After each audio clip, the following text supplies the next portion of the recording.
여러분 안녕하십니까? 오늘은 8번째 강의로 태도와 태도 변화 중에서 태도 변화에 관련해서 강의를 하도록 하겠습니다. 지난 시간에는 우리가 태도의 개념, 그리고 태도의 기능, 그리고 태도와 행동 간의 관계에 관련한 이론들을 살펴보았는데요. 오늘은 이 태도 변화가 어떠한 요인들에 의해서 일어나는지를 한번 살펴보도록 하겠습니다. 태도라고 하는 것은 감정이라든지 또는 기분보다는 조금 더 지속적인 그러한 특징을 갖고 있지만, 그렇다고 해서 이것이 불변하거나 고정되는 것이 아닙니다. 이것도 시간이 지나면 우리가 어떠한 대상에 대해서 갖는 우리의 생각, 감정 역시 바뀌게 되는데요. 우리가 10년이면 강산이 변한다는 말이 있는 것처럼 우리가 매일매일 살다 보면은 태도 변화를 느끼지 못하지만 10년이라고 하는 시간이 지나고 나면 정말로 우리의 생각이 많이 바뀌었구나 하는 것을 느낄 때가 있습니다. 대표적인 예로 음주운전에 대해서 한번 생각을 해 봅시다. 지금부터 한 10년 전만 하더라도 음주운전에 대해서 우리나라 사람들이 가졌던 생각은 좀 상당 부분 온정적인 그러한 태도를 가졌을 거라고 생각을 해요. 한두 번 정도 그럴 수도 있지. 그러한 또 남자들이 밖에서 일하고 또 술 마시다 보면 운전할 수도 있지. 이런 생각을 가졌었겠죠. 하지만 지금 많은 사람들에게 음주운전에 대해서 물어보면 이건 살인과 가깝다. 이러한 아주 상당히 부정적인 태도를 갖고 있을 거라고 생각을 합니다. 이렇게 이제 어떠한 대상에 대해서도 우리가 시간이 지나면서 태도가 변화하는 것을 느낄 수가 있는데요. 그래서 오늘은 이러한 태도 변화에 영향을 주는 변수들이 무엇인지 한번 살펴보도록 하겠습니다. 태도 변화에 영향을 주는 요인에는 태도 그 자체의 내적인 요인이 있고 또는 태도를 둘러싼 상황적인 외부 요인에 의해서 태도 변화가 일어나게 됩니다.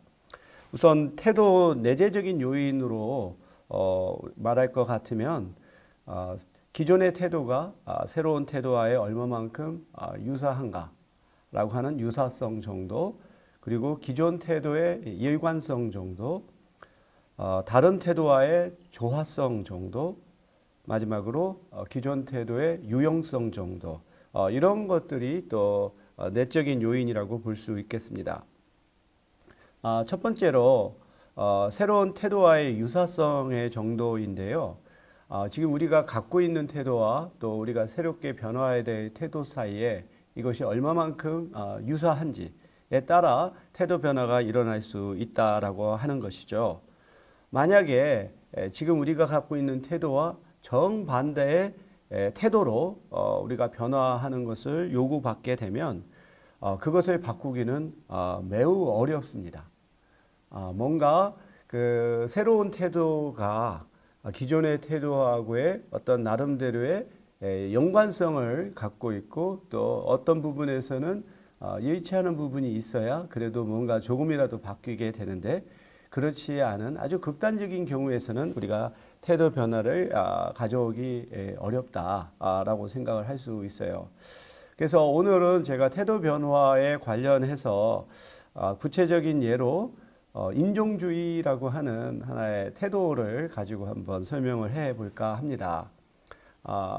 지금 코로나19 사태로 인해서 전 세계적으로 이 중국인 또는 동양인에 대한 아주 인종주의가 세계 곳곳에서 일어나고 있죠.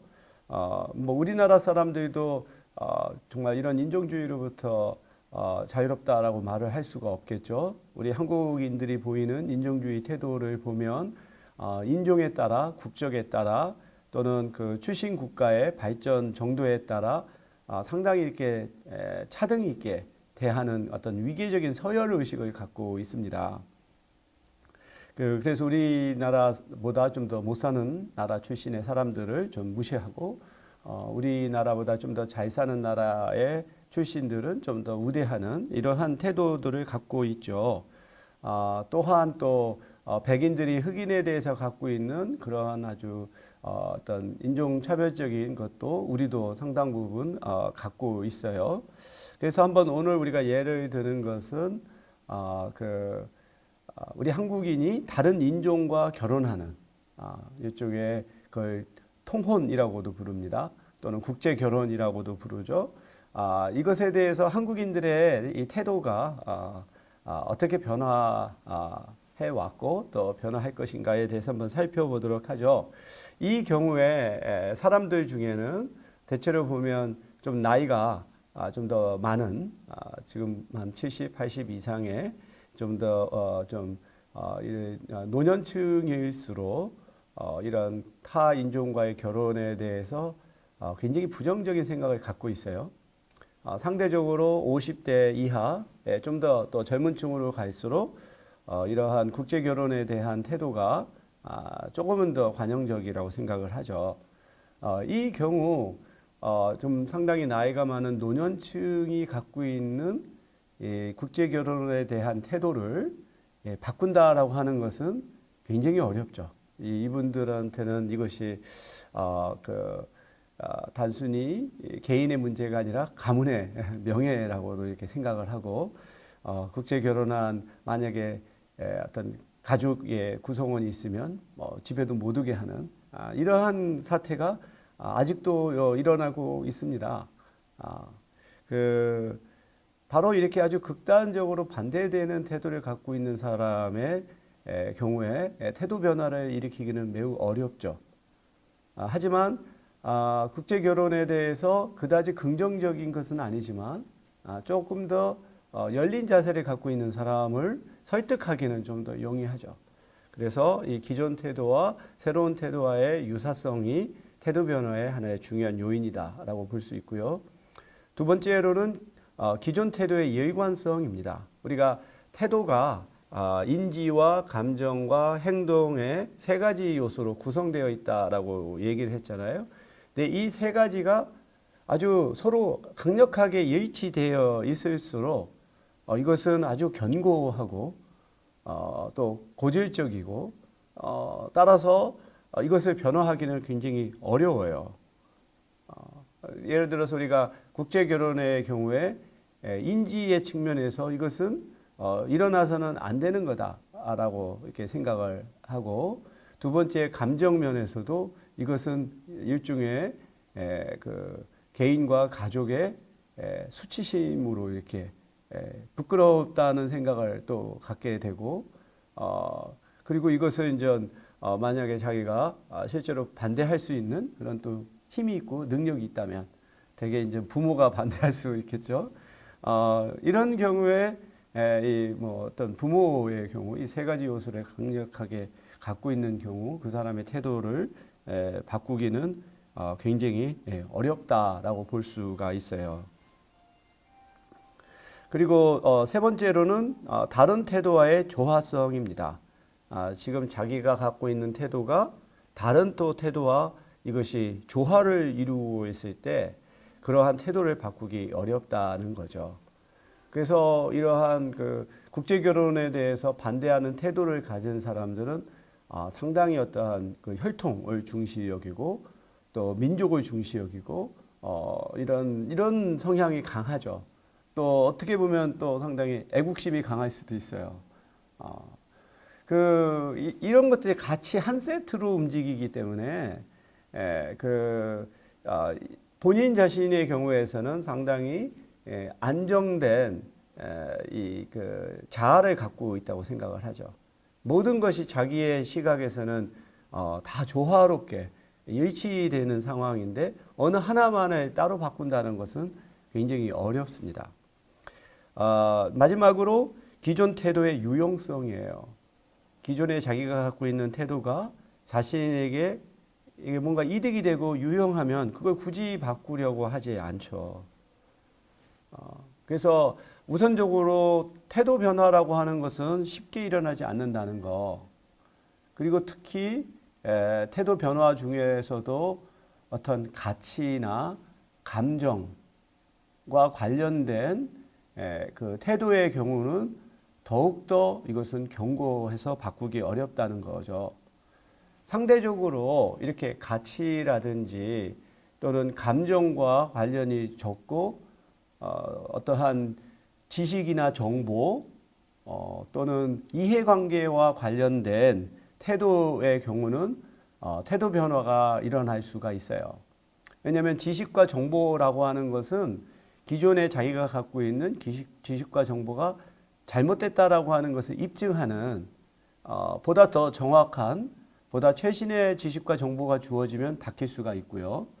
그 이해관계의 경우도 뭔가 그 서로 대립하기보다 서로 타협해서 어떤 절충을 하겠다는 생각을 갖게 되면 또 이것도 태도 변화가 일어날 수가 있죠. 그래서 지난 시간에 우리가 그 갈등 해결의 방법으로서 그 공론화 과정을 설명을 했잖아요.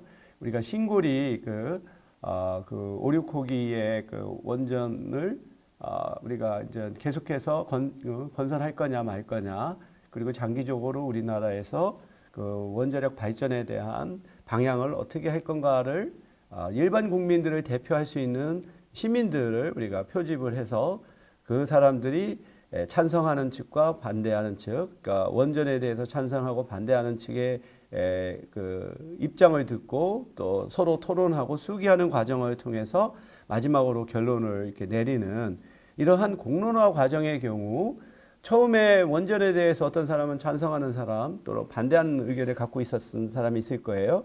하지만 이 공론화 과정을 거치면서 보다 더 정확하고 객관적이고 종합적인 지식과 정보를 접하고 또 서로 간의 토론을 과정을 거치면서 그의 태도가 변화할 수 있죠. 근데 바로 이와 같은 하나의 그 사실과 관련된 또는 이해관계와 관련된 부분은 태도 변화가 일어날 수가 있어요. 하지만 그 어떤 종교 갈등이라든지 어떤 가치 갈등의 경우는 상당히 어렵겠죠. 그래서 이와 같이 가치나 또는 감정과 관련된 이 태도가 바뀌는 것은 일상적인 상황에서는 어렵고 도저히 그 변화된 상황을 기존의 태도가 설명할 수 없을 때, 그때 우리는 기존의 태도에 대해서 회의를 하게 되고 그 태도를 바꿀 가능성이 크죠. 되게 이러한 경우는 사람들이 스스로 어떠한 계기를 마련해서 태도 변화를 한다라기보다 어떠한 외부의 어떤 불가항력적인 그리고 상당히 비극적인 사건이 발생할 때 대체로 이런 태도 변화가 일어납니다. 예를 들어서 그 14세기에 유럽에 이제 흑사병이 이제 돌면서 유럽 인구의 한 절반 가량이 목숨을 잃게 됐습니다. 이 시기가 이제 중세의 암흑기라고 부르죠. 그래서 어떠한 그 종교가 아주 절대적인 그 힘을 갖고 있었던 시기고, 많은 사람들이 어떠한 이 종교적인 신념에 따라서 살아가고 또 교황에게 복종하는 그러한 시기였죠. 근데 이제 흑사병이 돌면서 정말로 수많은 사람이 죽고 심지어 성직자들도 죽고, 그러면서 도대체 신은 있는 것인가라고 하는 회의를 사람들이 하게 되죠. 그러니까 종교에 대한 태도가 근본적으로 바뀌는 그 인간의 이성을 완전히 그 신앙이라고 하는 것이 완전히 지배하던 그러한 그 시기에 어떤 신앙의 종교에 대해서 가졌던 절대적인 그러한 그 순종적인 태도가 이런 흑사병에서 무기력한 종교를 보게 되면서 회의를 하게 되죠. 그 교양의 권위를 이제 우리가 인정하지 않게 되고, 바로 이런 것이 이제 14세기 중후부터 이제 르네상스가 꼽히게 되는 거죠. 인간의 이성, 그리고 어떤 그 과학 기술, 또 그 이후로 또 계몽주의 사상가들이 나오면서 어떠한 그 세속적인 그런 정치 사상,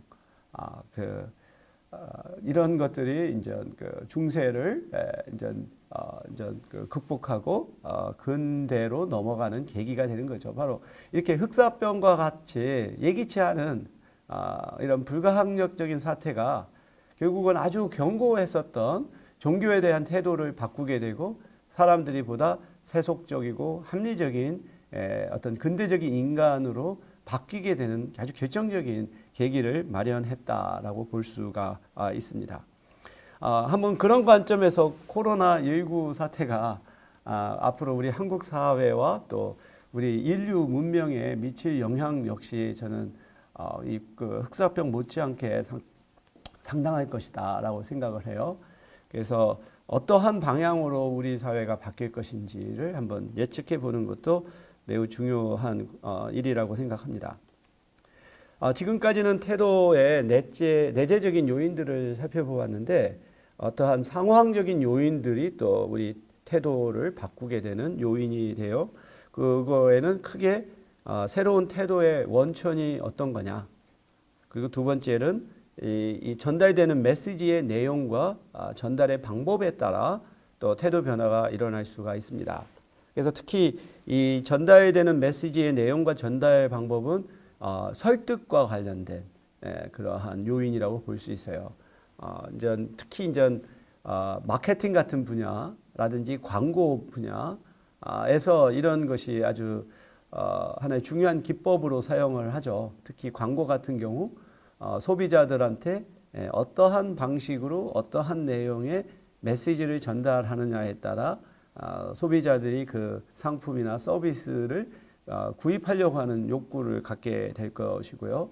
또 정치가들도 또는 정당도 결국은 선거에서 이기기 위해서 결국 어떻게 이런 메시지를 전달을 해서 표심을 얻을 것이냐, 이런 부분들이 이제 특히 전달되는 메시지의 내용과 전달 방법이 일종의 설득이라고 하는 사회심리학의 주제와 밀접하게 관련이 되어 있습니다.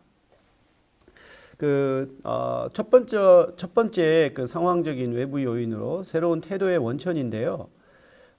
이 기존의 태도를 대체할 새로운 태도가 어디에서 출발한 것이고 그 원천이 얼마만큼 피설득자들로부터 신뢰를 얻고 있느냐에 따라 이 성공 여부가 달려 있다라고 볼 수 있습니다. 그래서 이러한 원천이 전문성, 신뢰성, 그 호감성을 가질수록 태도 변화가 보다 그 용이하게 일어날 수가 있는 거죠. 그래서 보면은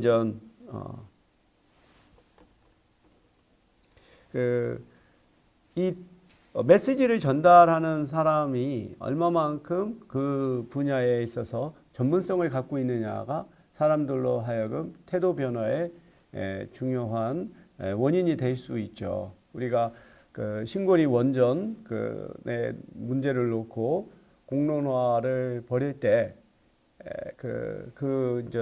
찬성이든 반대 입장을 하는 사람이 얼마만큼 그 분야에 전문적인 지식을 갖고 있고 또 경험을 갖고 있느냐, 이것이 이제 사람들을 설득하는 데 매우 중요하겠죠. 그리고 이제 신뢰성, 전문성과 신뢰성은 또 서로 중첩된 측면도 있지만 또 반드시 그렇지 않은 것도 있어요. 예를 들어서 전문가라 할지라도 어느 한쪽의 이해관계와 서로 관련되어 있는 그러한 사람들의 주장은 신뢰성이 떨어지죠. 그거는 어느 기관의 일종의 지원을 받아서 그 사람들의 입장을 대변한다고 생각하기 때문에 그 사람들의 주장을 믿기 어렵죠. 그래서 대개 신뢰성은 어떤 중립적인 위치에 있는 그러한 사람들이 더 신뢰성을 가질 수 있죠. 그리고 세 번째로는 호감성. 그 사람들에 대해서 정서적으로 좀 더 좋은 감정을 갖는. 대체로 이제 호감성은 그 유사성하고도 관련이 있어요. 그러니까 어떠한 일종의 이해 당사자들과 어떤 인종이라든지 또는 뭐 연령이라든지 성별이라든지 이런 면에서 유사한 일종의 집단일수록 이 이해 당사자들의 입장에서는 더 호감을 갖죠. 그래서 바로 이 세 가지가 어떤 메시지 전달에 있어서 굉장히 중요한 하나의 요인이 되고, 특히 광고에서는 이런 부분들을 상당히 중점적으로 고려를 하죠. 그래서 특히 어떤 건강이나 의학과 관련된 경우는 의사들이 많이 나오죠. 가운을 입고 또 뭔가 이 전문성을 보여주고, 그리고 어떤 그 외모라든지 또는 목소리의 톤이라든지 사람들한테 조금 더 호감을 줄 수 있는. 근데 이제 우리가 호감이라고 하는 것이 참 이 접촉과 아주 밀접한 관련을 가져요. 그래서 우리는 자주 접촉하게 되면 그 사람에 대해서 호감을 갖는 경우가 많아집니다.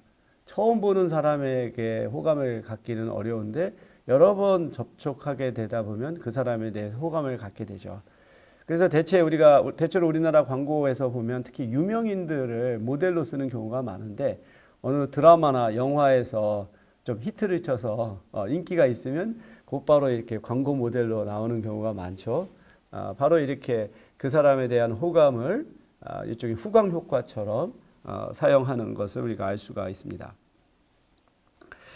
그리고 전달되는 메시지의 내용과 전달 방법이 태도 변화에 또 중요한 요인이 되는 거죠. 그래서 특히 우리가 설득의 과정에서 우리가 초두 효과와 또 신근성 효과의 경우가 또 관련이 되는데, 이것을 이제 대화의 초기에 넣어야 할지 또는 마지막에 넣어야 될지, 그리고 어떠한 정도의 간격을 두고 할 것인지와 같은 메시지의 구성도 태도 변화에 상당히 중요하죠. 그래서 이제 프리젠테이션의 경우가 상당히 중요합니다. 우리가 프리젠테이션도 따지고 보면 설득입니다. 그 발표자의 생각과 또 주장을 그 듣는 청중들이 그걸 수용하고 동의하게끔 만드는 것이 프리젠테이션이죠. 그래서 프리젠테이션은, 그러니까 효과적인 프리젠테이션은 이 효과적인 구성과 기술이 또 필요해요. 그래서 우리가 이 프리젠테이션을 잘 하기 위해서는 스토리텔링의 구조를 갖고 있어야 돼요. 우리가 어떤 얘기를 할 때 기승전결이라고 하는 게 있죠. 그래서 처음에 얘기를 시작을 하고, 그 다음에 이것이 이제 본문으로 들어가서 이제 메인 아이디어를 전달을 하고, 마지막에 그것을 결론을 짓는 이 기승전결의 구조를 이 프리젠테이션은 가져야 돼요. 따라서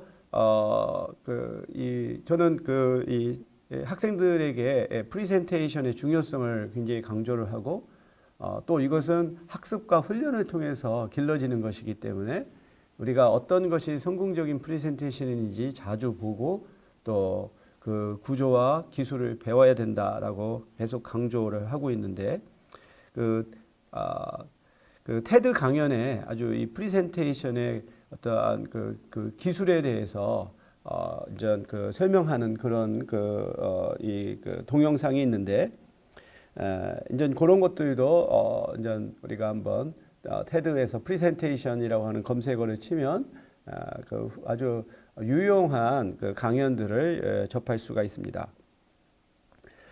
그래서 제가 이제 이 프레젠테이션을 할 때 강조하는 첫 번째의 기술은 일종의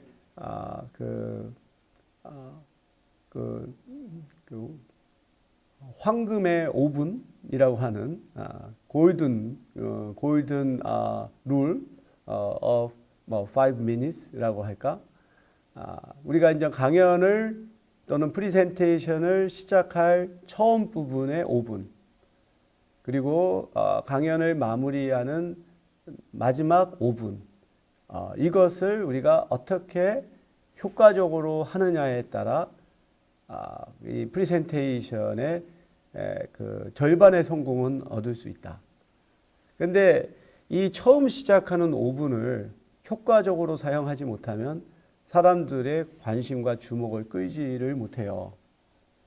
그래서 처음 시작을 할 때는 마치 깔때기와 같이 시작 아주 효과적이죠. 깔때기에 우리가 물을 부으면 넓은 면에서부터 이렇게 시작해서 이 좁은 관으로 들어가서 이제 비커나 컵에 이제 물이 담겨지는 것과 마찬가지로 결국은 우리가 어떠한 프리젠테이션을 한다고 하는 것은 어느 주제에 대해서 자신의 아이디어를 발표하는 거잖아요. 이 주제는 많은 경우에 특별한 아주 세부적인 주제죠. 근데 사람들은 그렇게 특별하고 세부적인 주제에 대해서 지식을 갖고 있지 못하고 관심이 적을 수가 있어요. 그러한 세부적이고 특별한 주제로 사람들의 관심과 어떠한 흥미를 끌기 위해서는 많은 사람들이 일반적으로 알고 있고 관심 있는 주제로부터 시작을 해서 그것이 이렇게 유도가 돼야 되겠죠. 이제 그런 것이 처음에 좀 더 모든 사람들이 다 관심을 갖고 있거나 특히 그 어느 한 시점에 있어서 많은 사람들이 관심을 갖고 또 알고 싶어 하고 이해관계가 달려있는 그거부터 시작을 해서 이제 그 자기가 말하고자 하는 주제로 끌어오는 이 처음 5분이 매우 중요합니다. 그리고 마지막 5분도 매우 중요해요.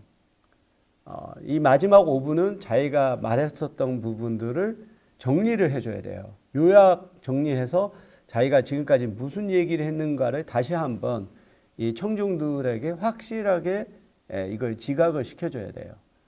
그리고서 정말로 효과적인 이 프리젠테이션은 강연이 끝나고 나서 마음속에 울림이 있는 그러한 마지막에 클로징 멘트를 할 수 있다면 그것은 아주 효과적인 거죠. 단지 프리젠테이션이 지식과 정보를 전달하는 거에 그치지 않고 그 사람의 마음을 움직이는 그래서 마치 우리가 태도라고 하는 것이 인지와 감정과 행동이 세 가지가 결합이 된 거라고 한다면 효과적인 프리젠테이션은 이 세 가지를 한꺼번에 변화시킬 수 있을 때 굉장히 아주 효과적인 성공적인 프리젠테이션이라고 할 수 있죠.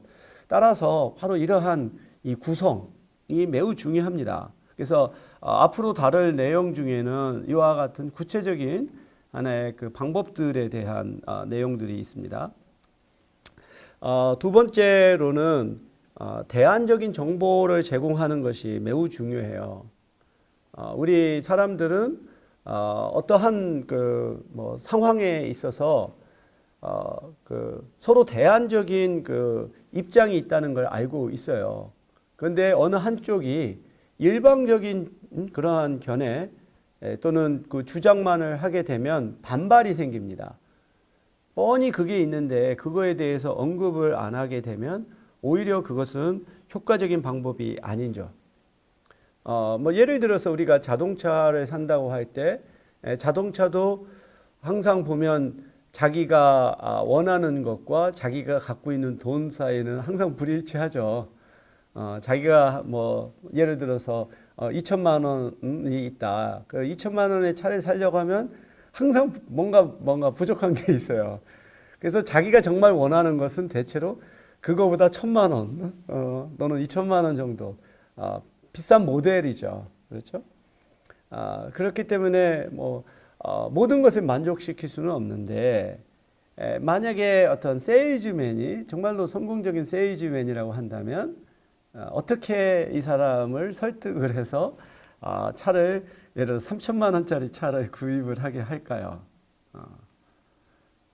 만약에 3천만 원짜리 왜냐하면 세일즈맨의 입장에서는 더 비싼 차를 파는 게 자기한테 이득이 되니까 그러면 설득을 해야 되는 거죠. 근데 고객의 입장에서는 반신반의한 거예요. 내가 처음에 2천만 원만 생각했는데 갑작스럽게 1,000만 원을 더 올려야 된다고 생각하면 상당히 당황하고 거부감이 들죠. 근데 만약에 이 세일즈맨이 어떠한 3천만 원짜리 차에 좋은 점만을 계속 얘기를 했다라고 하면 아마 설득을 하기 어려울 거예요. 거부감이 있을 거예요. 왜냐하면 이건 자기 이익을 대변한다라고 생각하기 때문이겠죠. 그러면 이 그 고객의 입장에서 생각해 볼 수 있는 대안적인 정보나 견해를 먼저 제기를 하고 이것이 그 사람으로 하여금 일종의 면역을 시키는 거죠. 그러한 반대의 입장이 주어질 것을 미리 예상을 하게 하면 그 반대의 입장이 주어졌을 때 그거에 일종의 이제 접종이 되어서 그 부정적인 효과가 상대적으로 약해지는 거죠. 그래서 종종 우리는 우리가 이제 미리 알고 의도적으로 하진 않지만 거의 기계적으로 무의식적으로 이와 같은 접종 효과를 우리가 거두고 있어요. 예를 들어서 상대한테 좀 듣기 싫은 소리를 우리가 하기 전에 뭐라고 합니까? 내가 정말 이 얘기는 하고 싶지 않았는데 라고 하는 먼저 말을 하죠. 이 얘기하면 기분이 나쁠 수도 있겠는데 라고 먼저 얘기를 함으로써 우리는 곧바로 얘기할 것에 대해서 일종의 면역이 생기는 거예요. 그런 것이 나와도 이제 우리는 그럴 것이다라고 예측하기 때문에 그 부정적인 효과가 상대적으로 반감되는 거죠. 그래서 이러한 접종 이론에 따르면 수용자들에게 반대의 의견을 취하고 있는 입장이 주장할 만한 것 중에 약간을 미리 말해주면 이 반대 의견에 대한 면역이 커져서 이쪽에서 강화하려는 태도의 확보가 더욱더 효과적으로 이루어질 수가 있는 것입니다. 예를 들어서 만약에 다시 3천만 원짜리 차의 경우로 돌아온다면 분명히 1,000만 원이라고 하는 비용이 발생하죠. 거부감이 생기고. 그럴 때 이제 세일즈맨이 그러겠죠. 그렇죠. 이게 1,000만 원이 이게 뭐 적은 돈입니까? 또 처음에 생각지도 않았는데 그런 것이 되겠죠. 이게 다 누구나 다 이제 꺼려하는 하나의 선택입니다. 하지만 차는 한 번 사면 한 10년은 가죠. 그래서 10년 동안 타면서 뭔가 더 좋은 차를 타고 있다는 그러한 기분을 느끼시면서 사실 건지 아니면은 그냥 2천만 원이지만 항상 아쉬운 마음으로 사실 건지 그런 식으로 얘기하면 아마 마음이 흔들 거예요. 10년을 타는데 지금 1,000만 원이라고 해도 이걸 10년으로 나누면 1년에 100만 원, 한 달로 나누면 10만 원. 그 정도는 뭐 할 수 있겠지. 그리고 또 나중에 중고로 팔면 더 비싼 가격에 받을 수도 있겠지 하는 생각의 변화가 생겨나는 거죠. 그러니까 어느 한쪽의 일방적인 측면만을 계속 전달하게 되면 이게 오히려 거부감이 드는데 상대 입장에 서서 얘기를 해주면 그것의 부정적인 효과에 대한 반감 효과가 들고 두 번째 굉장히 중요한 신뢰감이 생겨요. 이 사람이 단지 차만을 팔려고 하는 게 아니구나. 그래서 보면 아주 자동차 왕이라고 하는 사람들이 있어요.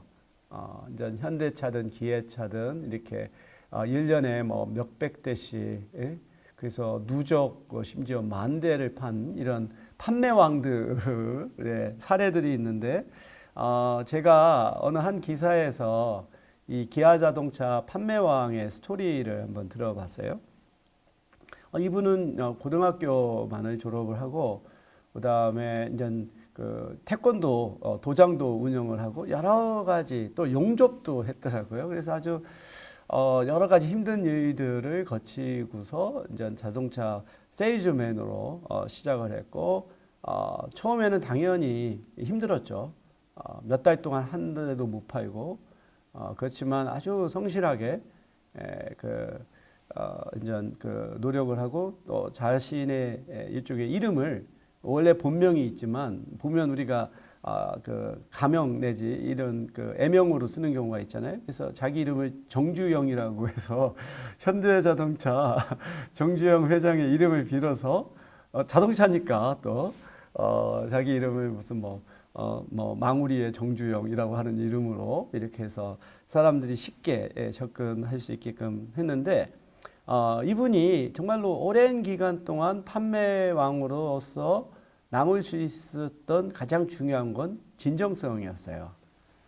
하나의 자기의 차를 팔고 마는 것에 끝나지 않고 고객의 관점에서 보는 거죠. 그래서 그 사람의 어떠한 그 갖고 있는 경제력, 그 다음에 그 사람의 필요성, 그래서 경우에 따라서는 더 비싼 차를 팔 수 있었음에도 불구하고 오히려 그 사람에게 더 적합한 경제적인 차를 파는 이러한 자세가 결국은 신뢰를 얻고 이게 입소문을 통해서 더 많은 고객이 마치 눈덩이처럼 불어나는 그래서 우리가 보면 그 이 소비자의 입장에서는 사실은 많은 정보를 이미 알고 있는데 판매자가 어느 한쪽만을 이렇게 일방적으로 했을 경우 오히려 거부감이 드는 오히려 자기 이해와 상반되는 주장을 함으로써 더 신뢰를 얻을 수가 있는 그런 효과가 있죠.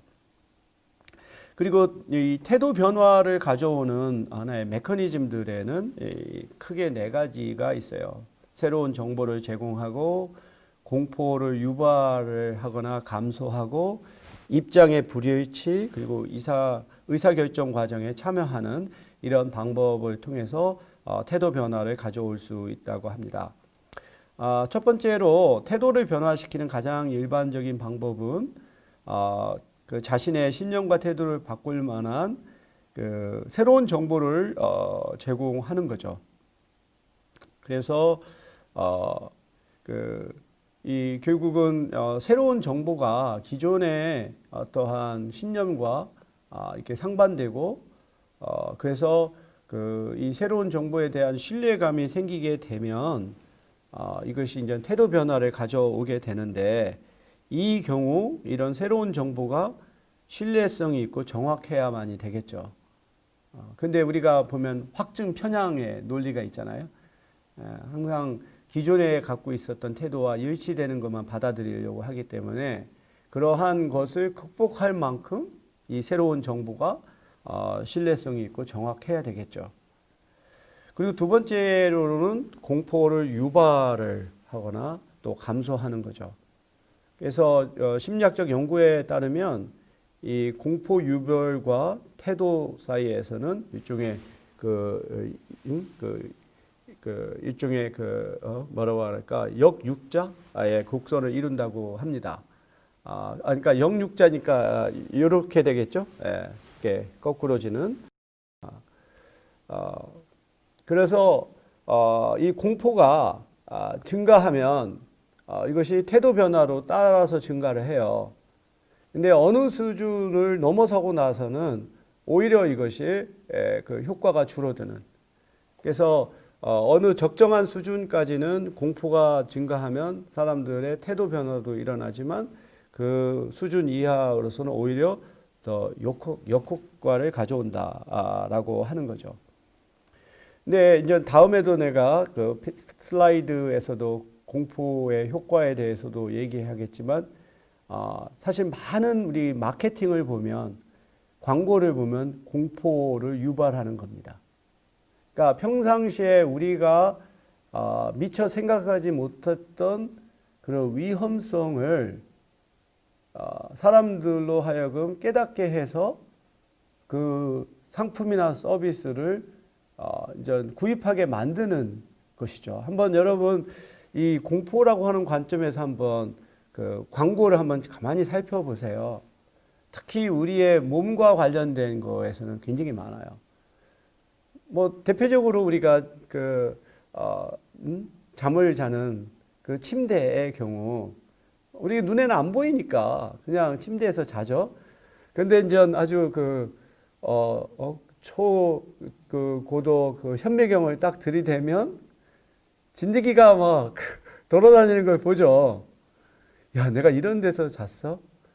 하는 공포감을 갖게 되죠. 그러면은 뭐 정기적으로 매트를 청소하는 렌탈 서비스를 한다든지 또는 항균제를 설치한다든지 하는 그 많은 경우 이런 것을 그 사회학에서는 그 의료화라고 불러요. medicalization. 그러니까 이러한 과거에는 하나의 일상적이고 정상적인 상태를 굉장히 위험한 상태로 만들고 그래서 어떤 전문적인 의료적 치료가 필요한 것으로처럼 만드는 것이 하나의 의료화, 메디컬라이제이션이죠. 뭐 예를 들어서 우유만 해도 그래요. 우유. 그냥 우리는 그냥 우유 하면 하나의 그 종합 건강식품이라고 음료라고 생각해서 마시죠. 그런데 이제 저지방 우유라고 하는 게 나와요. 그래서 우유가 얼마만큼 콜레스테롤이 많은지 이것이 뭐 고혈압이나 당뇨로 이어질 수 있다라고 하면서 지금 사람들은 갈 때 저지방 우유를 사죠. 그래서 이 우유라고 하는 것도 마치 하나의 의료화의 대상으로 사람들을 인식하게 만들게 하는 거죠. 그리고 또 이제 우유의 기능성이 또 추가가 되죠. 그래서 아이가 이제 뭐 그 유치원 초등학교 되면 우리 아이가 영재일지 모른다라는 생각으로 아인슈타인 우유를 먹이죠. 또는 뭐 그 안에 뭔가 DHA가 있어서 두뇌를 촉진한다 해서 더 비싼 아인슈타인을 먹이다가 중학교 가면 기대에 조금 못 미쳐요. 그래도 서울대는 가야지 해서 서울 우유를 먹이죠.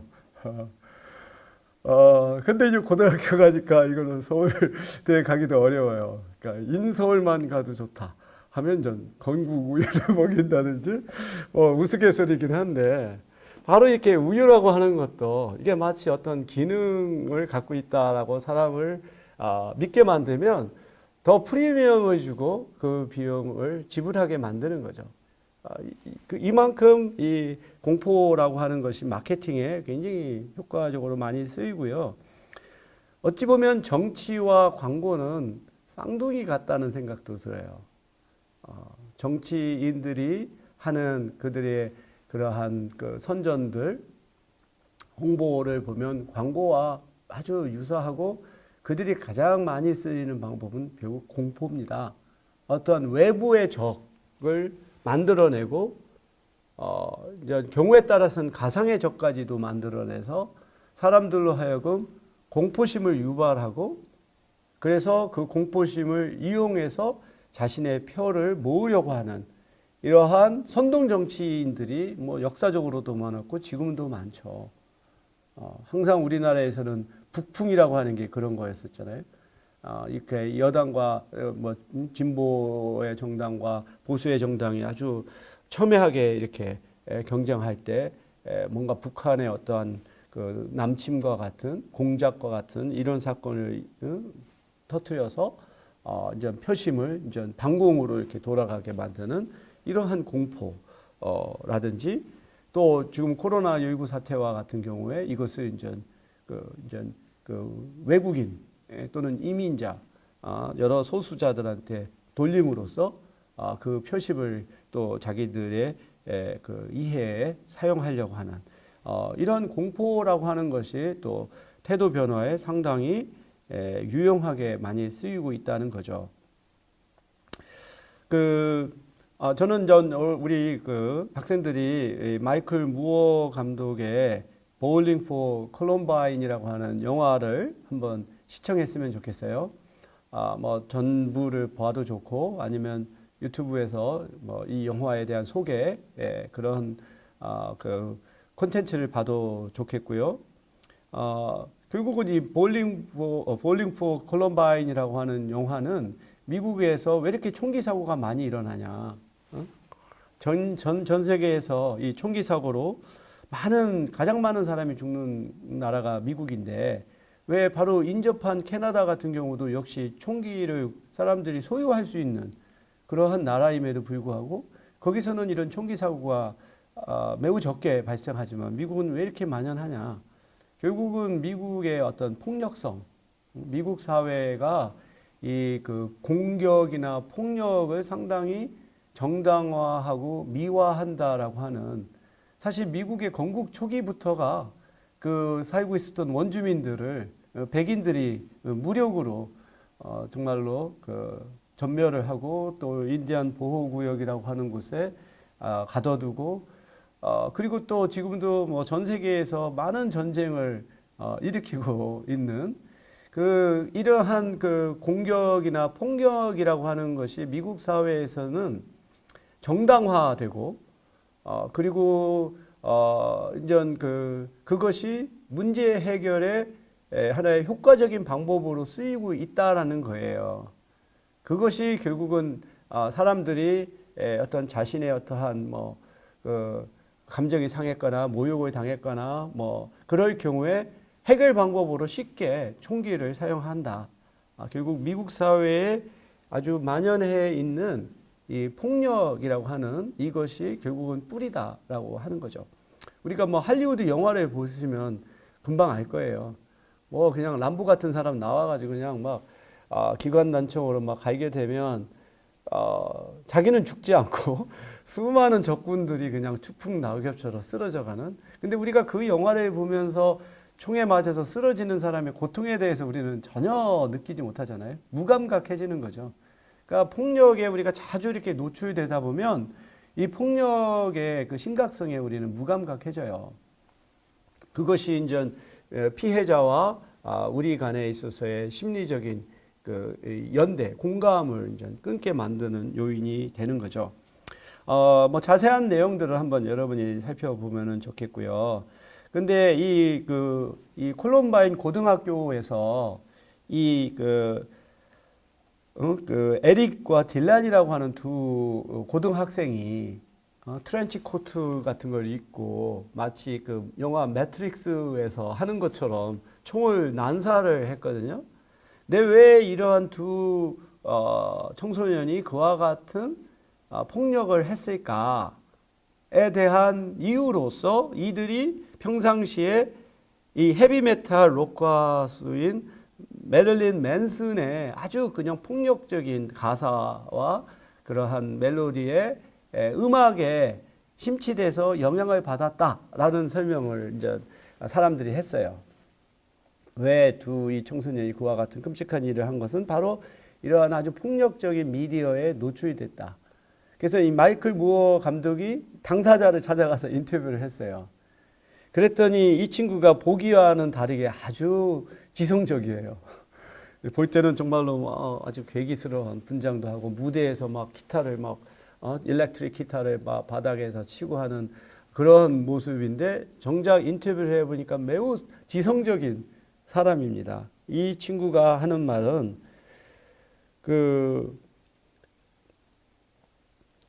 그런 음악이 총기 사고의 원인이 아니고 결국은 미국 내에서 미디어와 수많은 광고에서 이러한 폭력이 난무하고 사람들에게 공포를 심어준다는 거죠. 예를 들어서 젊은이들의 얼굴에 난 여드름. 그 여드름 하면 너 친구들한테 왕따 당하고 여자친구가 너 쳐다보지도 않아 라고 하는 이러한 공포를 심어줘서 여드름 약을 사게 한다든지, 또는 대표적인 것이 미국에서 광고 중에 많이 나오는 것이 집안의 안전과 관련된 게 많아요. 사람들이 이제 무단으로 집안으로 이렇게 침입을 해서 강도를 한다든지, 이러한 두려움을 사람들한테 심어주는 게 많습니다. 그러다 보니까 집안의 일종의 안전장치를 많이 광고를 팔아요. 단순하게 자물쇠라든지 이것만이 아니라 심지어는 자물쇠도 부수고 들어갈 수가 있으니까 아예 문을 버팀목이 있어요. 문 사이에다가 그 틈에다가 이걸 딱 끼워 넣으면은 이건 밀을 수가 없는 이런 버팀목을 판다든지, 또는 자동차에 도난 사고가 많다 보니까 이 자동차의 핸들 사이에 이 기다란 막대 같은 그런 락을 설치하는 것이 있어요. 그래서 자동차를 어떻게 해서 시동은 걸 수 있어도 이 핸들 자체가 딱 이 락으로 고정되어 있으니까 가져가지 못하게. 그걸 이제 아예 그냥 더 공공연하게 보이는 거죠. 이 자동차에는 이 락이 있으니까 건들지도 마라. 이러한 식의 어떠한 범죄에 대한 두려움, 이런 것들이 이러한 마케팅에 있어서 굉장히 많이 쓰인다는 거죠. 결국은 조지 W 부시가 이라크를 침공하는 원인도 결국은 공포였잖아요. 대량 살상 무기라고 하는 이런 비밀 무기를 지금 개발하고 있다라고 하는 것이 사람들 하여금 공포심을 갖게 하고 그런 공격한 것을 정당화하는 방법으로 사용되는 것이죠. 이제 세 번째로는 입장의 불일치, 이제 자기가 갖고 있는 주장과 반대되는 주장을 할 때 이것이 이제 태도 변화를 가져올 수가 있는데 문제는 이것이 항상 작용되는 것이 아니고 그 주제가 개인에게 매우 중요해서 관여 수준이 높을 경우에는 아주 극단적인 불일치보다는 중간 정도의 불일치가 태도 변화를 더욱더 가져올 수 있다라고 하는 거죠. 앞서 우리가 설명했던 것처럼 아주 극단적으로 아주 강한 태도를 갖고 있는 사람을 바꾸기는 어려워요. 그래서 어느 정도 중간 정도의 어떠한 여지를 갖고 있는 사람들을 우리가 변화시키기가 쉽죠. 그래서 우리가 정치에서 또는 선거에서도 보면 좌든 우든 아주 강한 신념을 갖고 있는 사람들은 어찌 보면은 각각의 고정표가 되는 거죠. 이 사람들은 뭐가 잘못한 것이 있어도 바꾸지를 않아요. 근데 중독파라고 하는 사람들은 이게 스윙보트가 될 수 있죠. 그래서 어느 기존 정당의 실정에 사람들이 실망을 해서 반대쪽으로 갈 수도 있고 또는 반대쪽이 또 형편없이 정치를 하면 일종의 차선책 또는 차차선책으로 또 기존 정당을 뽑을 수도 있고 그래서 이번 총선의 결과도 많은 사람들이 그렇게 얘기를 하죠. 여당이 잘해서라기보다 야당이 못한 것에 대해서 차차선으로 뽑았다 이런 얘기들을 많이 이제 하고 있습니다.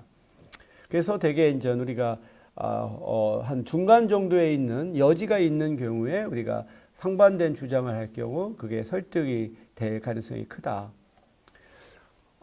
그리고 태도 변화에 있어서 상당히 중요한 그리고 저는 가장 기본적인 방법은 의사결정 과정에 참여를 하게 하는 것이라는 거죠. 다른 같은 방법은 우리가 어느 일시적으로 또는 일회적으로 효과를 거둘 수 있지만 지속 가능이 하지 않죠. 하지만 우리가 자기가 한번 태도를 변화하고 그걸 계속해서 유지하는데 가장 효과적인 방법은 이러한 중요한 의사결정에 당사자가 참여케 하는 거예요.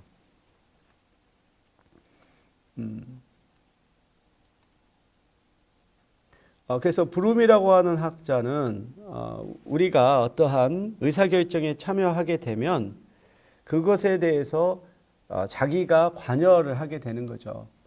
그리고 이것은 책임감을 갖게 만드는 거예요. 자기가 스스로 결정한 것이기 때문에 그것에 대해서 자기가 지켜야 될 의무감이 생기는 거죠.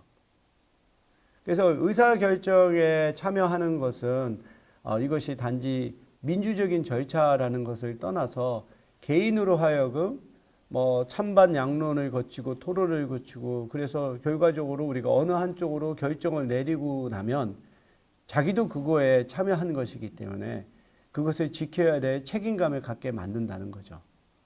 결국은 이런 의사결정의 과정 자체가 한 개인이 어느 한 주제에 깊이 개입하고 관여하게 되는 것이기 때문에 사람들은 자기가 관여한 것에 대해서 훨씬 더 책임감을 느끼는 경우가 많죠.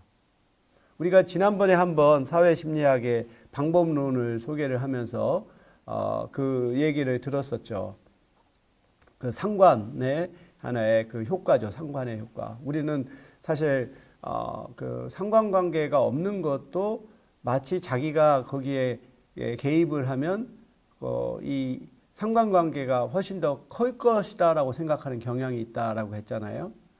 예를 들어서 우리가 복권을 팔면서 자기가 이 번호를 결정해서 팔 때는 더 비싼 가격에 파는 이것도 마치 자기가 번호를 정했기 때문에 당첨될 확률이 높다고 생각하는 거죠. 뭐 반대의 경우에는 이런 것이 있었었죠.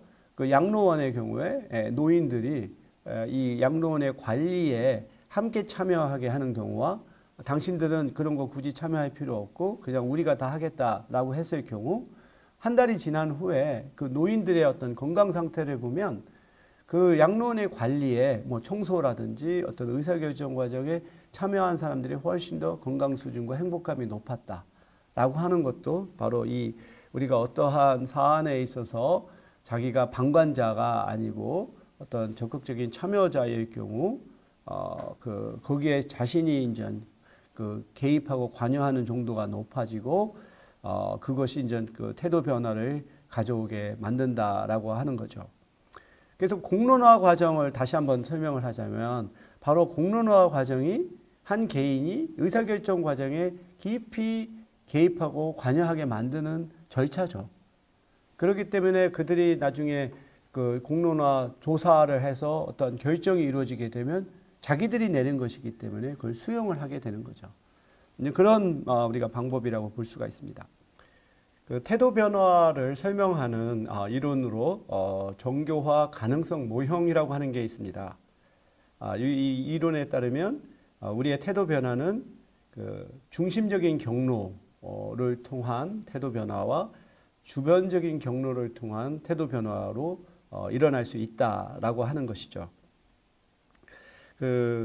이 이론에 따르면 우리가 어느 주제에 대해서 굉장히 관심이 있고 동기화되어 있으면서 또한 사고 능력을 갖출 경우에는 이 중심적인 경로를 통해서 태도 변화가 일어나는데 이때는 메시지 자체의 속성 그리고 논리성 이것이 매우 중요하다라고 하는 거죠. 반면 우리가 그 주제에 대해서 관심이 없거나 또 그 주제를 판단할 수 있는 능력을 갖지 못한 경우에는 메시지 자체의 내용에 관심을 덜 갖고 그것과 상관없는 주변적인 것들 예를 들어서 뭐 설득자가 누구냐라든지 설득자에 대해서 호감을 갖느냐와 같은 주변적인 것에 의해서 우리가 영향을 받는다라고 하는 거죠. 그래서 태도 변화가 두 가지의 경로를 통해서 일어나게 되는데 중심적인 경로를 통해서 형성된 태도는 이것이 마치 우리가 사고의 두 가지 모드 중에 이제 어떤 통제된 사고, 어떤 심사숙고하는 그런 방식을 통해서 이루어지기 때문에 이것은 변화에 상당히 이제 저항하는 어떤 지속적인 성향을 갖고 있습니다. 그래서 이렇게 중심적인 경로를 통해서 형성된 태도는 주변적인 경로를 통해서 형성된 태도에 비교해서 훨씬 더 행동과 일관성을 갖는다는 거죠. 한번 우리가 이 그 정교화 가능성 모델을 한번 우리가 마치 플로우 차트의 방식으로 설명을 하자면 이 왼쪽이 이제 중심 경로입니다. 그 주제에 대해서 우리가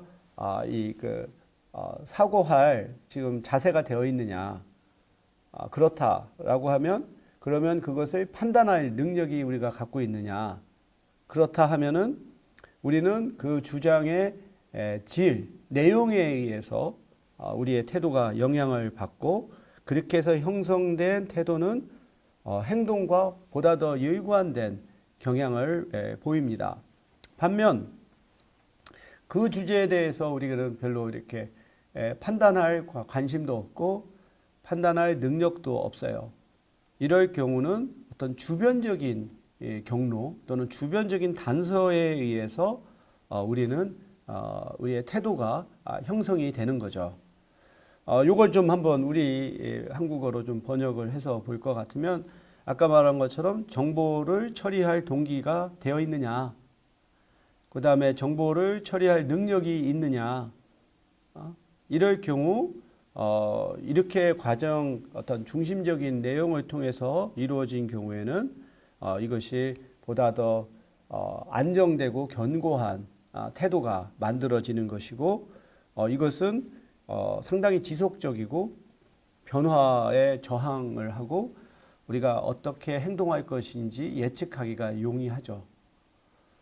반면 그 주제에 대해서 우리가 처리할 관심이 없고 또 처리할 능력이 없으면 우리는 어떤 주변적인 단서에 의해서 영향을 받고 그렇게 형성된 태도의 경우는 이것은 좀 지속적이지가 못하고 또 행동과 이렇게 관련성을 갖기가 어려운 그러한 상황이 될 수가 있겠습니다. 그렇다고 한다면 우리가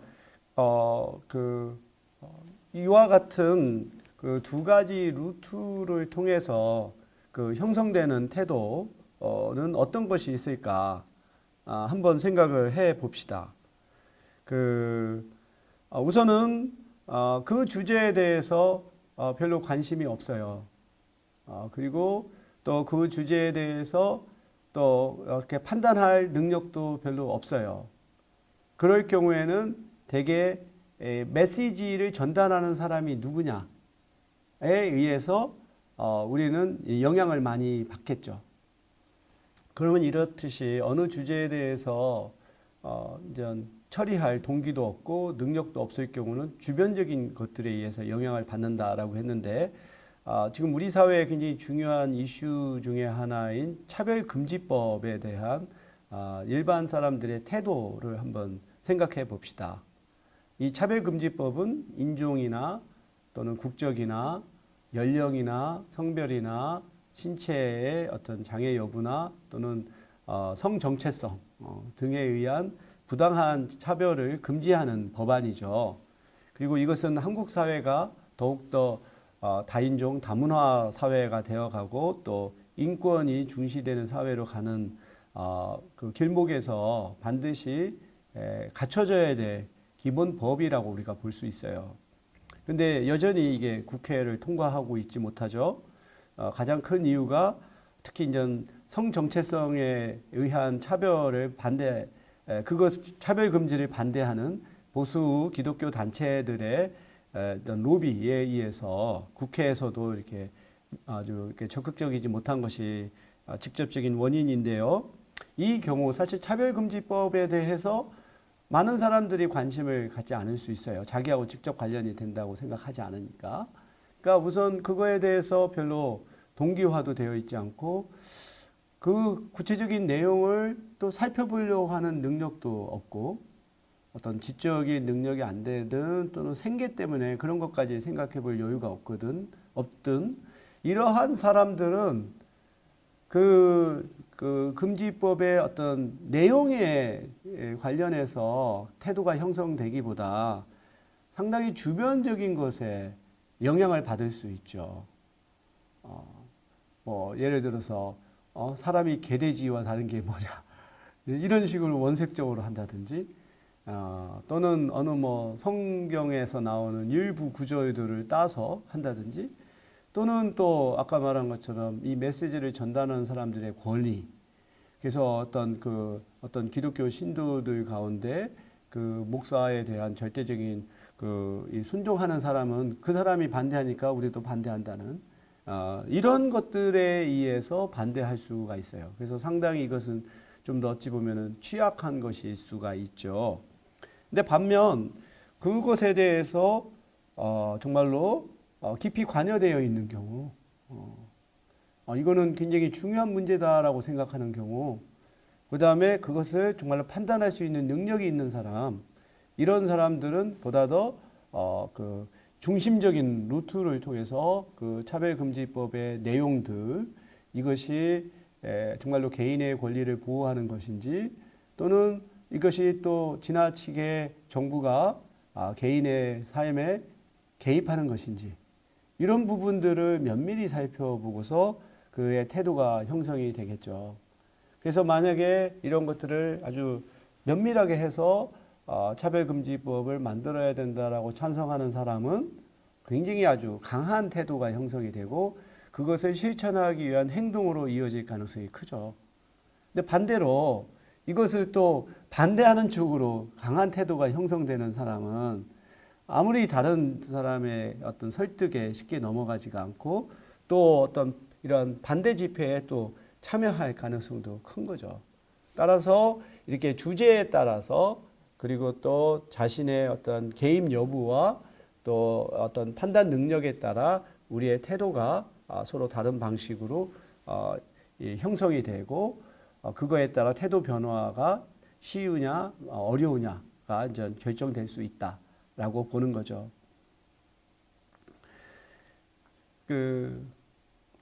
이제 끝으로는 설득적인 의사소통의 방식에 따라서 이제 태도 변화가 일어나는 경우인데요. 이 경우에는 이제 소통자가 누구냐, 그다음에 소통의 유형은 어떠냐, 또 청중은 어떠냐, 이것에 따라서도 효과가 서로 다르게 나타납니다. 이것을 메시지를 전달하는 소통자가 우선 신뢰성 그리고 전문성을 갖춘 경우에 굉장히 효과적이다라고는 앞서서 얘기를 했고요. 또 이 사람이 청중들에게 어떤 매력을 갖고 있고 또 그들과 어떤 인구학적으로 또 사회 경제적으로 또 유사한 경우 훨씬 더 설득력을 가질 수가 있다라고 볼 수가 있습니다. 그리고 이제 소통의 유형도 방법과 관련된 건데 방해라고 하는 것도 있어요. 그러니까 적당한 수준의 방해는 설득하는 사람의 주장에 반대 의견을 내세우기가 어려워서 태도 변화에 효과적일 수도 있다는 거죠. 그러니까 이게 또 너무 지나치게 방해가 크면 아예 이제 설득이 이루어지지 않겠지만 적절한 수준의 방해는 사람이 그거에 초점을 두기 어려워요. 그러다 보면은 그냥 설득하는 사람에 넘어갈 수도 있죠. 그러니까 뭐 우리가 어디 판매원 같은 경우에 이제 우리가 이제 집중하기 어려울 경우 이제 그 사람이 어떤 마케팅을 할 경우 이제 그것을 일일이 다 머릿속에서 따져서 하기 어려울 경우 대충 뭐 괜찮다 싶으면은 또 우리가 그 설득에 넘어갈 수도 있는 것이고요. 그다음에 또 결론 짓기의 방법도 있어요. 우리가 어떠한 결론을 미리 이제 딱 내리게 되면은 그것을 이제 자기가 바꾸기 어려운 그런 경우가 있을 수도 있죠. 하지만 이것도 아침 중심 루트를 따르는 사람한테는 효과적이지 못해요. 자기가 그거에 대해서 깊이 관여되어 있고 판단할 능력이 있는 사람한테 자기가 일방적으로 소통자가 결론 내리면 거부감이 크죠. 근데 이제 주변적인 루트를 통해서 태도가 형성되는 사람한테는 이런 사람들이 굉장히 효과적일 수가 있어요. 세 번째로는 이 소통의 방식이 일방향적이냐 또는 양방향적이냐라고 하는 거죠.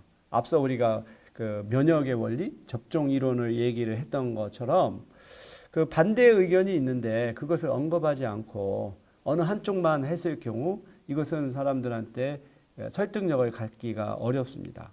이게 바로 이제 또 말하는 면역인 거죠. 그들의 견해에 반하는 약한 주장을 미리 제시하면 이게 나중에 더욱 강한 주장을 제시하더라도 수용할 가능성이 커요. 그래서 이런 면역은 앞서 우리가 대화를 할 때도 상대방한테 좀 부정적인 반응을 일으킬 것을 미리 언급함으로써 상대가 대비하고 부정적인 얘기를 들어도 그게 덜 부정적으로 느끼게 하는 것도 있고요. 또 한 가지는 이런 것은 상당히 우리가 그 공공시설 서비스에도 우리가 이걸 적용을 하면 굉장히 좋은 효과를 거둘 수 있어요. 대표적인 것이 뭐냐면 우리가 다른 나라에 입국할 때 세관을 통과하잖아요. 네, 우리나라는 사실 세계 어느 나라에 비교해서 이게 신속하게 이루어지는 나라입니다. 근데 그 많은 나라가 굉장히 이게 시간도 오래 걸리고 그리고 또 굉장히 고압적이에요. 특히 이제 미국을 우리가 입국을 하려고 하면 시간도 엄청 길 뿐만 아니라 그 세관 공무원들의 고압적인 자세에 아주 기분이 상하는 경우가 많아요. 예전에는 이제 안 그러다가 특히 이제 미국에서 9.11 테러가 일어난 이후로 이러한 입국의 이런 경비라고 할까 이런 검사가 강화가 되면서 이제 등장한 것이 이제 지문 날인이죠. 예전에는 지문을 따로 찍지 않았는데 지금은 양쪽 엄지 손가락을 대서 지문을 찍고 앞에 있는 카메라를 보고 처음에 그것을 할 때 굉장히 기분이 상하더라고요. 내가 왜 이런 수모를 겪어야 되나? 근데 어쩔 수 없이 입국해야 되니까 그걸 감내를 했는데 지금 가보면은 바로 세관을 통과하는 그 입구에 커다란 모니터에서 그 절차를 소개를 합니다. 와서 이제 엄지손가락을 대고 그 다음에 카메라를 보고 이제 통과를 하는 것을 미리 보여주는 거예요. 그러니까 사람들이 대비를 하는 거죠. 내가 이러이러한 과정을 거쳐야 되는구나. 이게 일종의 면역인 거죠. 자기가 이제 앞으로 해야 될 것을 미리 자기가 예측해 함으로써 그것을 실제 닥쳤을 때 느끼는 부정적인 감정을 약화시키는 효과가 있는 거예요. 그래서 이런 부분은 저는 상당히 그래도 미국의 세관이 잘 도입했다라고 생각하고 지금 우리나라도 아마 그런 것을 보여줄 겁니다. 그래서 특히 이렇게 공공 서비스의 경우는 불가피하게 좀 권위적이고 고압적인 상황이 벌어지죠. 이럴 때 당사자들은 상당히 처음 입국하는 순간부터 기분이 상하게 되는 건데 그걸 조금 더 좀 누그러뜨릴 수 있는 방법이 이런 절차들을 마치 시나리오들을 미리 사람들이 알고 대비하게끔 하는 것이 효과적인 방법이라고 생각해요. 근데 그것이 없으면 처음 부닥치게 되면 거부감이 많이 들죠.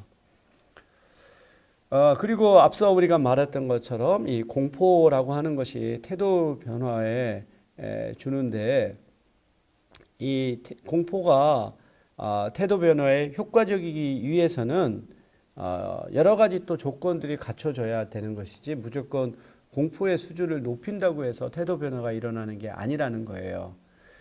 실제로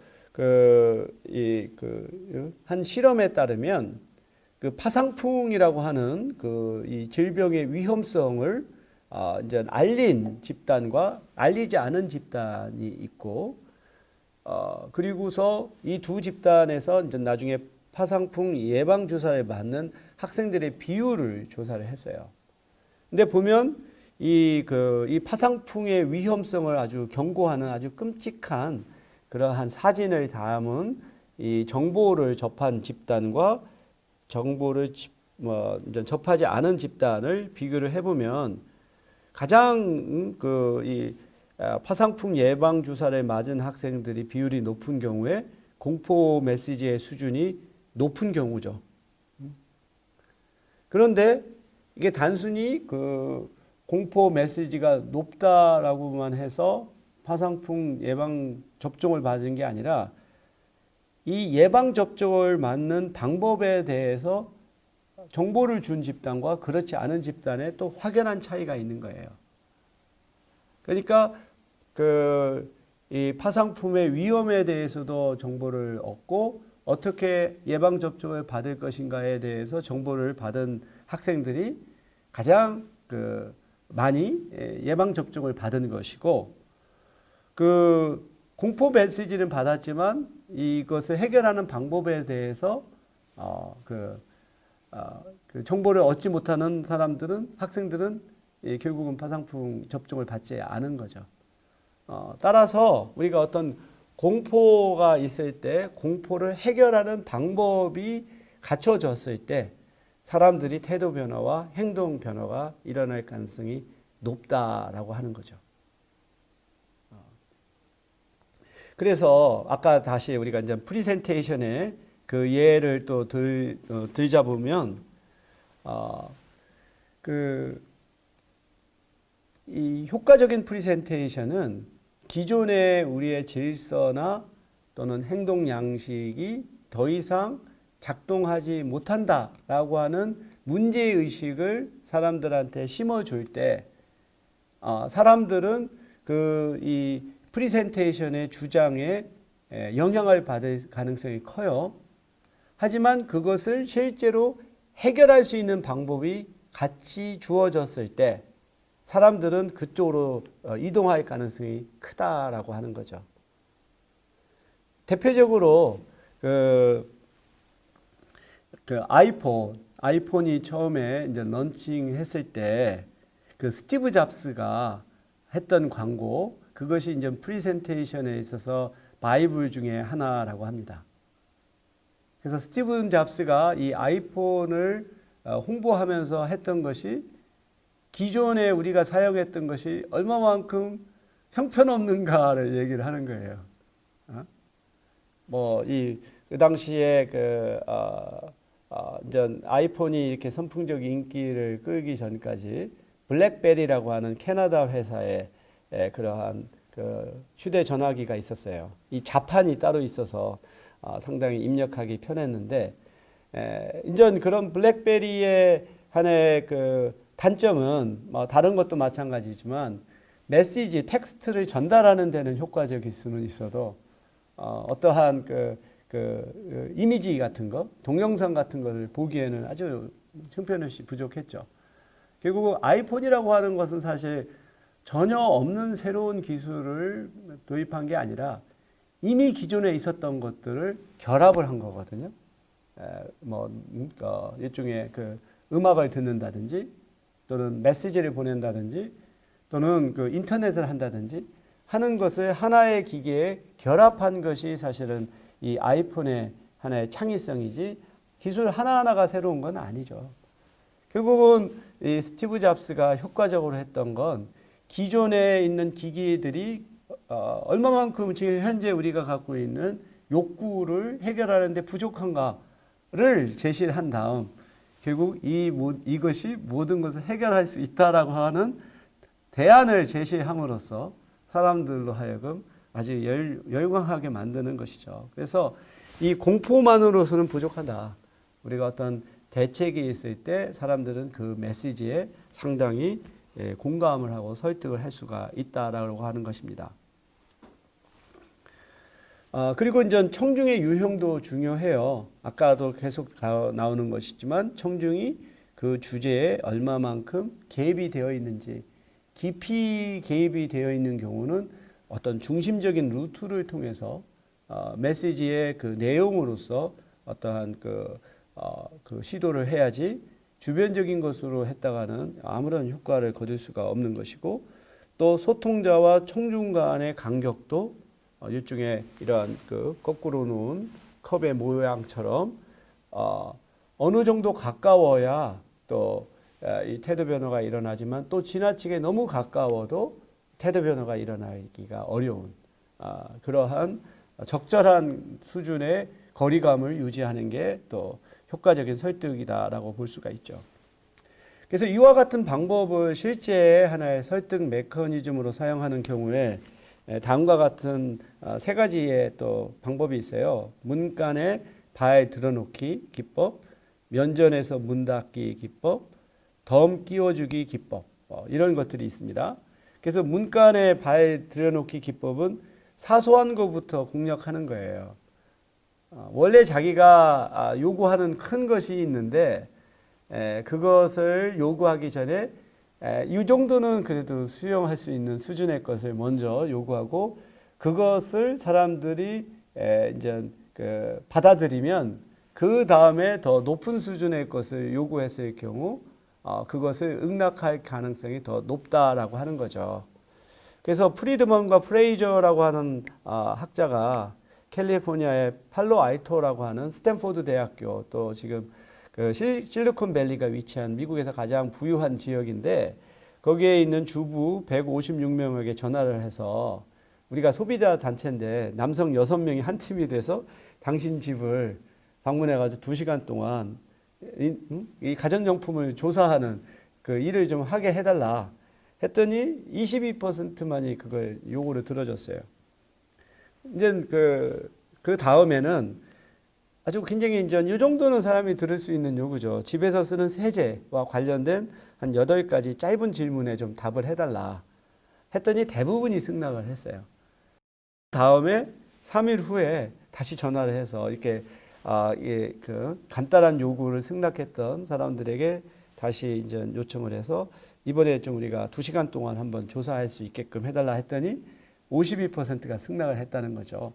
그러니까 거의 한 30% 포인트가 증가한 그러니까 처음에 작은 요구를 사람이 들어주고 나면 다음에 더 큰 요구를 했을 때 그것을 승낙할 가능성이 커요. 그 이유는 뭘까요? 일종의 자기의 일관성을 유지하려고 하는 경향이 있기 때문에 그래요. 사람이 어떤 사람의 요구에 자기가 들어줬을 때는 나는 이런 사람이 어떤 요구를 했을 때 돕는 행위를 하는 사람이다라고 하는 인식을 갖고 있어서 그것을 계속해서 유지하려고 하는 경향이 있다는 거죠. 이 사소한 것을 들었는데 만약에 다른 것을 거절하면 이 사람은 자기가 일관성이 없는 사람이다라고 생각하기 때문에 사람이 한번 작은 요구를 들었을 때 더 큰 요구까지 수용하려고 하는 경향이 있다라는 거죠. 두 번째는 이거의 반대죠. 면전에서 문 닫기 방법. 그러니까 처음에 상대가 들어주기 어려운 요구를 하는 거예요. 그러면 거절할 것 같으면 살짝 후퇴해서 자기가 원래 원했던 요구를 이렇게 꺼내는 방법이죠.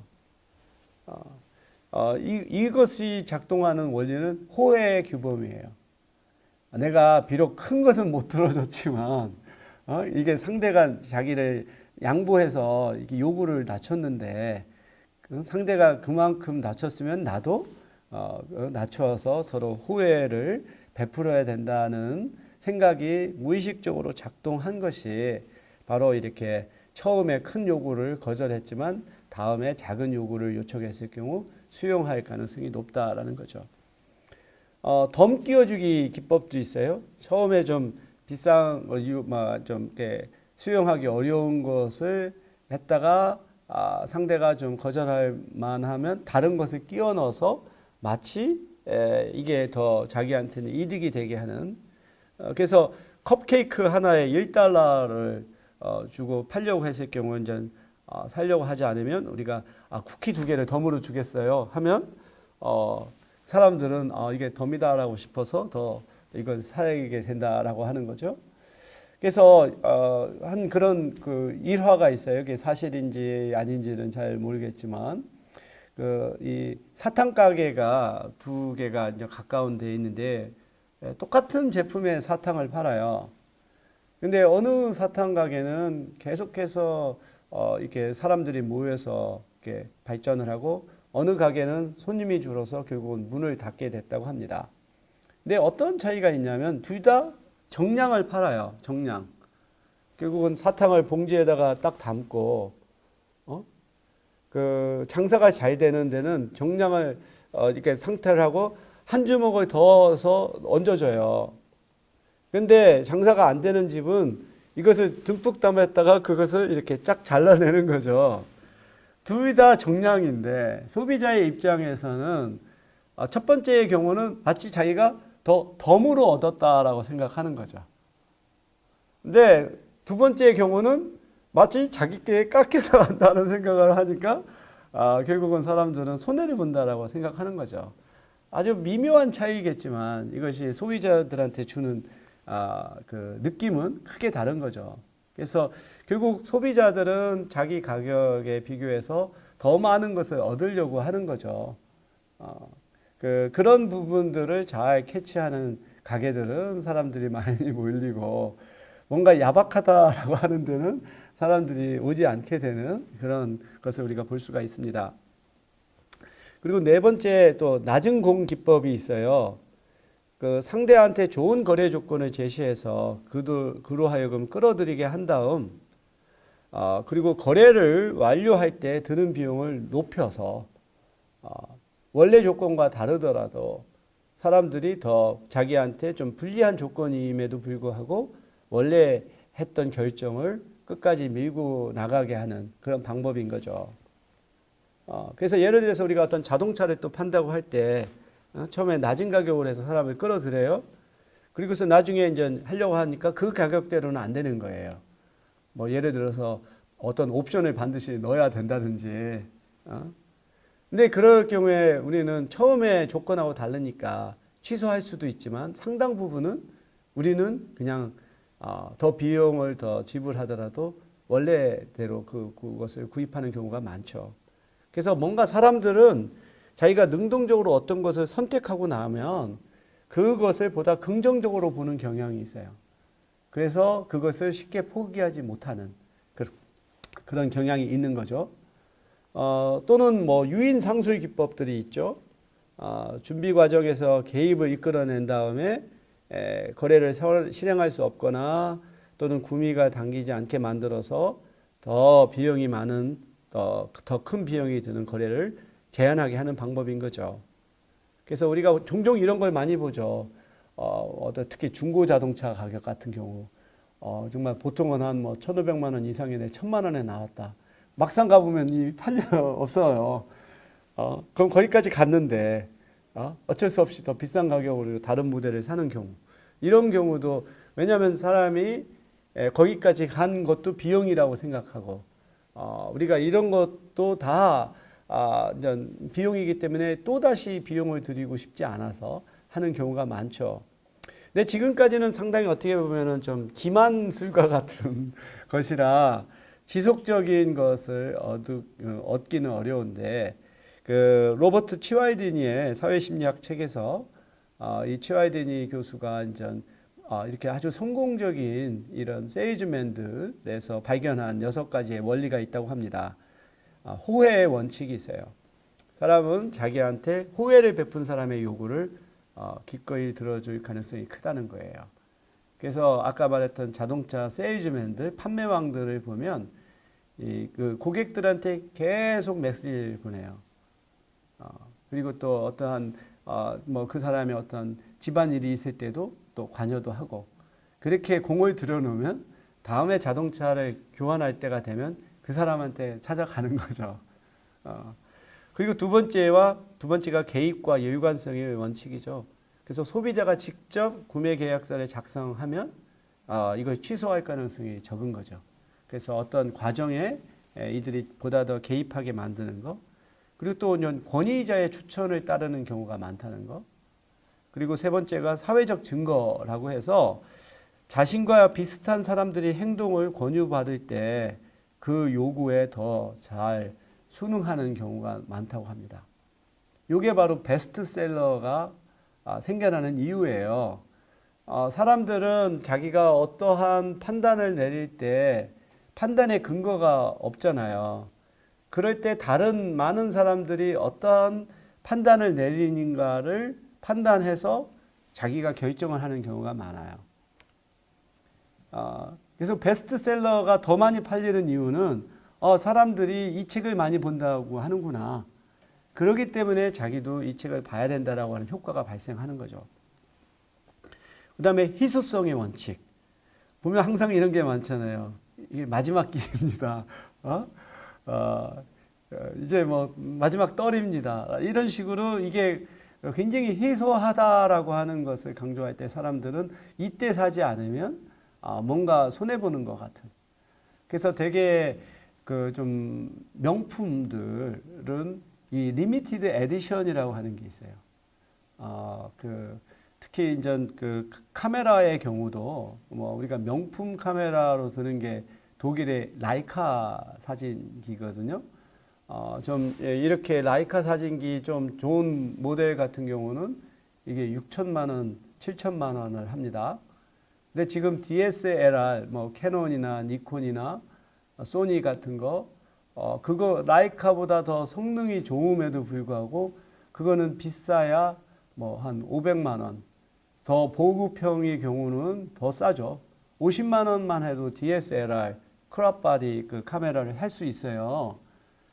그러면은 6천만 원, 7천만 원 하는 게 성능이 좋으냐? 그게 아니거든요. 희소성의 원칙이에요. 그 리미티드 에디션을 만들어내요. 골드로 이렇게 도금한 거를 한정 판매를 한다든지. 그래서 뭔가 이 돈 있는 사람들의 뭔가 그 자기들이 희소한 것을 갖고 있다라고 하는 그 이 자긍심에 호소해서 이런 것들을 팔죠. 그리고 호감과 우정. 사람들은 자기가 알고 좋아하는 사람들의 요구를 승낙하기 쉽다. 이런 부분들이 이제 영업의 달인에서 나타나는 건데, 앞서 제가 말했던 것처럼 이런 것들은 하나의 기법이고 보다 더 지속 가능하고 또 그 궁극적으로 더 성공을 거둘 수 있는 건 진정성이다라고 하는 거죠. 하나의 판매자의 입장에서만 접근하는 게 아니라 정말 소비자의 입장에 서서 이렇게 어떤 것을 바라보고 적절한 그 상품이나 서비스를 제공하는 경우 결국은 그 소비자의 신뢰를 얻고 그것이 더 많은 사람들한테 파급이 돼서 결국은 지속 가능한 성공을 이룰 수 있는 이런 부분을 우리가 생각해 볼 수가 있겠습니다. 제가 아까 처음에 강의를 시작을 할 때 태도 변화에 있어서 가치나 감정을 수반한 경우는 참 이게 변화하기 어렵다. 그것의 예로 국제 결혼의 예를 들었죠. 그러면 어느 한 사람이 정말 국제 결혼, 특히 타 인종과의 흑인, 특히 우리 한국 사람들 흑인에 대해서 편견이 강하니까 흑인과의 결혼에 대해서 굉장히 부정적인 태도를 가진 사람이 그러면 태도 변화는 어떤 상황에서 일어나는가를 한번 생각해 볼까 합니다. 제가 읽었던 책 중에 한 챕터가 뿌리 너무 깊은 나무라고 하는 챕터가 있었어요. 우리가 보면 조선을 건국했을 때 보면 뿌리 깊은 나무라고 하는 우리 교과서에도 나온 게 있잖아요. 정말 조선 왕조가 600년이라고 하는 뿌리 깊은 왕조라고 하는 것을 이렇게 정당화하는 그러한 논리였는데 이 책의 챕터의 제목이 너무 뿌리 깊은 나무예요. 그것의 예가 안동에 어떤 아주 전통적인 그 명문 가문이 있는데 거기에 이제 그 손자가 있어요. 시골에 살다 보니까 나이가 30이 넘었고 40이 됐는데도 결혼을 못 하는 거예요. 특히 누가 안동 집안에 그 며느리를 보내려고 하겠습니까? 그러다 보니까 이 집안에 커다란 그 문제가 발생한 거예요. 이런 식으로 해서 집안의 가문이 끊어지는 것이 하나의 문제가 되고 그걸 유일한 방법이 결국 국제 결혼을 하는 거예요. 그러다 보니까 베트남에서 신부를 데려와서 결혼을 해서 자녀를 낳게 해서 이 가문을 잇는 거. 근데 이거는 또 너무 뿌리 깊은 집안이다 보니까 이런 국제 결혼을 용납하기 어려운. 그래서 가문이 끊어질 거냐, 국제 결혼을 할 거냐라고 하는 딜레마 속에서 최종적인 선택은 결국은 오히려 이 국제 결혼을 통해서 가문을 유지하는 것이 더 필요하다라고 하는 결론을 내리는 하나의 소설이에요. 결국 이러한 태도 변화는 이게 집안이 끊어지는 것 같은 아주 더 이상 우리가 거부할 수 없는 상황 속에서 태도 변화가 일어나는 거죠. 그래서 첫 번째로는 더 이상 자기가 피할 수 없는, 그러니까 다시 우리가 좀 더 확장을 하자면 기존에 갖고 있는 태도가 더 이상 현재 처해져 있는 상황을 설명하고 그 다음에 풀어갈 수 없을 경우 우리는 불가피하게 태도를 바꿀 수밖에 없는 거죠. 두 번째의 경우는 그러한 사건이 개인의 문제로 다가왔을 때예요. 개인의 문제로. 그러니까 남의 문제였을 때는 사람들은 굳이 태도를 바꿀 필요가 없어요. 근데 이것이 정말로 자기의 자녀가 이렇게 결혼을 하는 이와 같은 상황으로 처하게 되면 이것은 굉장히 엄청난 인지 부조화를 가져오는 거잖아요. 결국은 우리가 인지 부조화를 푸는 방법은 또 이 결과가 일어난 사건의 경우는 자기의 태도를 바꿔야죠. 그래서 두 번째 경우는 이러한 사건이 개인에게 직접적으로 관여된 사건일 경우 우리의 태도의 변화는 일어납니다. 세 번째의 경우는 이와 같은 것이 좀 더 일반화되고 빈번하게 일어나게 되면 그것이 태도 변화를 가져올 수가 있어요. 처음에 아주 예외적인 경우는 굳이 태도 변화를 가져오지 않는데 보니까 자기 주변에 국제 결혼하는 사람들이 많은 거예요. 이게 일반화되는 거예요. 이것은 결국은 접촉의 빈도를 높이게 됩니다. 접촉을 하다 보면은 편견이 줄어들게 돼요. 그러니까 막상 결혼해 보니까 이 국제 결혼한 여성이 정말로 내국인 여성과 다를 바가 없고 동일한 인간이고, 그 다음에 또 자기 가족의 많은 면에서 기여하고, 이렇게 접촉이 증가하게 되면 편견이 감소되고 우리의 태도 변화를 가져오는 거죠. 그래서 저는 앞서 다시 결론을 짓자면, 가치나 감정을 수반한 그런 주제에 있어서 태도 변화는 굉장히 변화하기가 어려운데, 세 가지 조건이 있을 경우는 이런 경우도 변화한다. 첫 번째로 더 이상 변화된 현실을 기존의 태도가 설명할 수 없을 때, 두 번째, 이 사건이 개인과 직접적으로 관여된 경우에, 세 번째, 이런 것이 보다 일반화돼서 접촉의 빈도가 높아졌을 경우 우리는 그런 것을 수용하는 경향이 높다라고 하는 거죠. 그렇게 보면 우리 이미 한국 사회의 인구가 5%가 외국인이고 또 다문화 배경을 가진 사람들이 더 늘어나면 늘어날수록 지금 우리가 현재 갖고 있는 상당히 완고한 또 부정적인 이런 태도도 저는 10년이 지나고 20년이 지나면 변화할 것이다 라고 우리가 예측을 해 볼 수가 있겠습니다.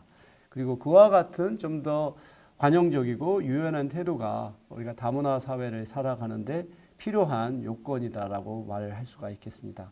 오늘 강의는 여기까지 하겠습니다.